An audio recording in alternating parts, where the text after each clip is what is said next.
দর্শক, এই বিষয়ে আমরা আরো তথ্য জানবো। আমাদের সঙ্গে বার্তা কক্ষ থেকে যুক্ত হচ্ছেন সহকর্মী রঞ্জন শান্ত। রঞ্জন, আপনার কাছে আমার প্রথম প্রশ্ন, কেন মধ্যরাতে নারী দলকে সংবর্ধনা দেওয়া হচ্ছে? দিনের বেলা তো হাজারো সমর্থকদের উপস্থিতিতে এই আয়োজন করা যেত নাকি?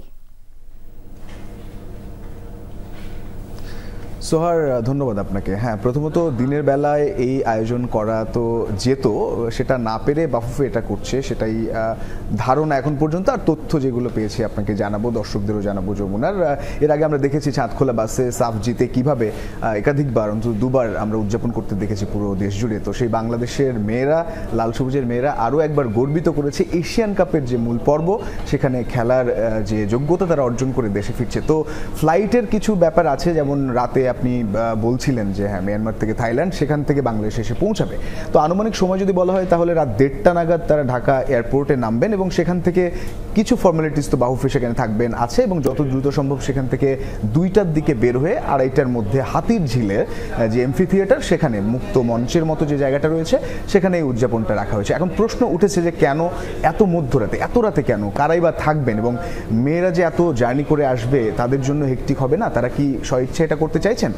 প্রথমত যিনি ফাহাদ করিম বাহুফের সহসভাপতি, তিনি সকালে অনেক কথাই বলেছেন এবং তিনি নিশ্চিত করেছেন বিষয়টা কিভাবে হয়েছে। প্রথমত একটা প্ল্যান তো ছিল যে তাদেরকে সংবর্ধনা দিতে হবে, কিভাবে সেটা হতে পারে, সেটা আগামীকাল হতে পারতো বা পরবর্তীতে 1 সপ্তাহ পর হতে পারতো। কিন্তু এখানে সমস্যা হয়ে গেছে যেটা, যে আগামীকাল সকালেই দুজন ফুটবলার, বিশেষ করে স্টার ফুটবলার যদি বলা হয় তাহলে ঋতুপর্ণা চাকমা এবং মনিকা চাকমা, ফাদ করিম নিজেই বলেছেন যে অন্যতম সেরা 2 তারকা তাদের ভুটান লিগে খেলতে যাওয়ার কথা, এবং আর্লি মর্নিং ফ্লাইট, তো 7-8 ঘন্টার মতো সময় তাদের বাকি থাকবে।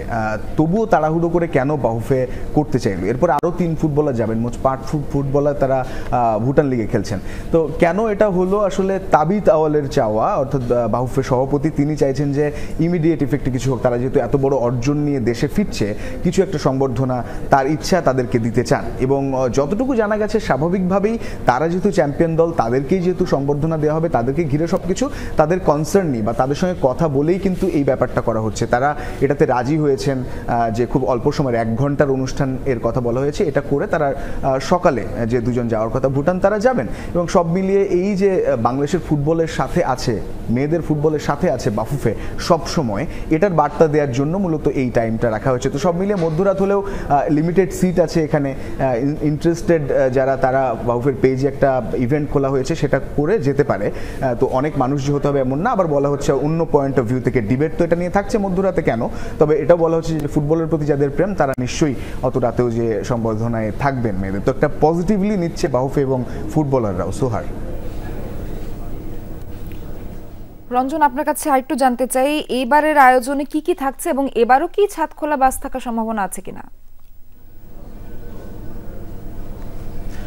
না সোহার, থাকছে না, ছাদখোলা বাস থাকছে না, কারণ এটা আসলে দিনের বেলা যে জার্নিটা হয়, আপনি জানেন যে একটা অসাধারণ মুহূর্ত তৈরি হয়। কিন্তু এবারের ব্যাপারটা একটু ভিন্ন হচ্ছে। মূলত এয়ারপোর্টে অল্প সময়ের জন্য কিছু যারা রিপ্রেজেন্টেটিভ বাহুফের পক্ষ থেকে যাবেন তাদেরকে রিসিভ করবেন, এবং তারপর আনা হবে স্বাভাবিকভাবেই হাতির ঝিলে, যেহেতু অনেক রাত, রাস্তা ফাঁকাও থাকবে, স্বাভাবিকভাবে আনা হবে ছাদখোলা বাসে নয়। এবং এখানে অল্প কিছু ফর্মালিটিস রাখা হয়েছে, খুব বেশি কিছু নয়।